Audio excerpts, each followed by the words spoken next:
नमस्कार, स्वागत आपका। मैं हूं संतोष कुमार पार्थ। इस वक्त हमारे साथ हैं हिलसा के पूर्व विधायक रामचरित्र प्रसाद सिंह। इनसे हम जानेंगे हिलसा के विकास के मुद्दे पर। सबसे पहले हम जानेंगे सर की चर्चा हिलसा में बना हुआ है कि नगर परिषद का जो चुनाव हो रहा है इस बार जनता वोटिंग करेगी। मुख्य परिषद के लिए क्या कहेंगे?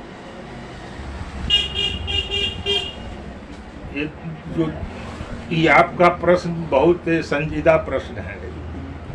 आज तक के जिस नियमों के अनुसार चुनाव होता गया था, इन चुनावों में पैसे का खेल होता था। वार्ड पार्षद जीत करके जाते थे तो उन पार्षदों का ईमान को भुनाया जाता था। नहीं चाहते हुए भी उसको जबरन ईमान को अपने तरफ पैसे के बल पर खींचकर चेयरमैन बन जाता था।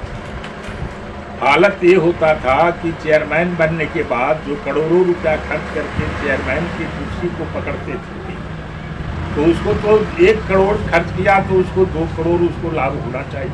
आस नाम की चीज़ नहीं हुई। सब जो है आपस में बंदरबाट करके विकास के राशियों को लोग खाता रहा, लूटा।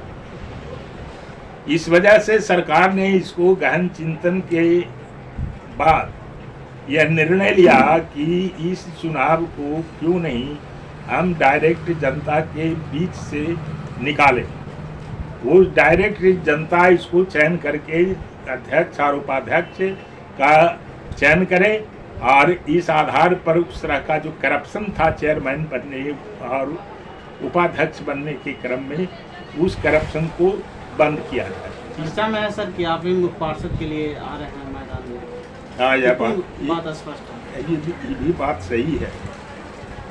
ऐसे तो हमारा कोई अपना विचार नहीं था, लेकिन यहाँ के करीब 150-200 लोग हमारे पास गए, बारी बारी से गए और लोगों ने इस बात विषय को रखा कि हिलसा में इस तरह की जो परिस्थिति है, आज तक हिलसा का पैसा जो भी विकास का आया उस पैसे का उपयोग नहीं हुआ।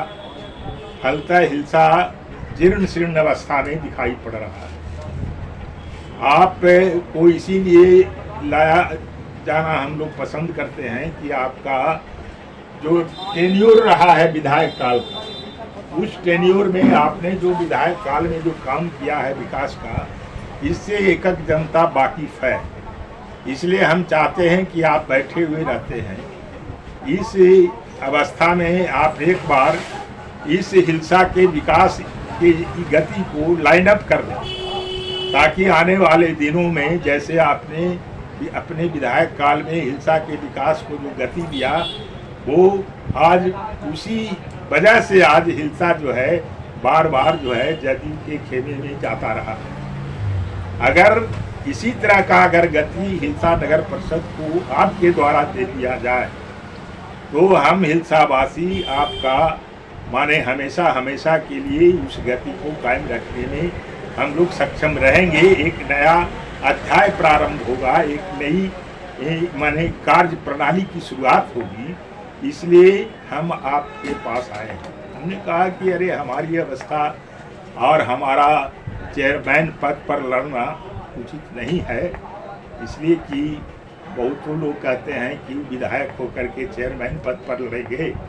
इस स्थिति में हमें क्यों आप लोग परेशान कर रहे हैं? तो लोगों ने कहा कि चेयरमैनशिप भी कोई खराब पद नहीं है, काम करने की गतिशीलता इसमें है, एक अच्छा पद है और आप जैसे व्यक्ति को आने से हिलसा को एक गति मिलेगी, विकास की नई प्रणाली कायम होगी। इसलिए हम लोग आए हैं आपसे आदमी करने। उस परिस्थिति में बार बार कहने के बाद माने इस जनशक्ति के आह्वान पर हमने अपने पैर को चुनाव लड़ने के लिए आगे बढ़ाया है।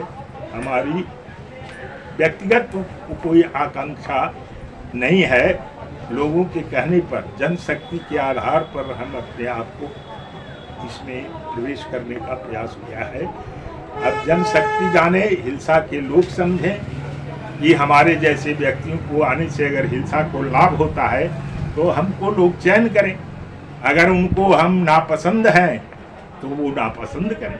ऐसी परिस्थिति में हमारा कोई ऐसा दबाव नहीं था।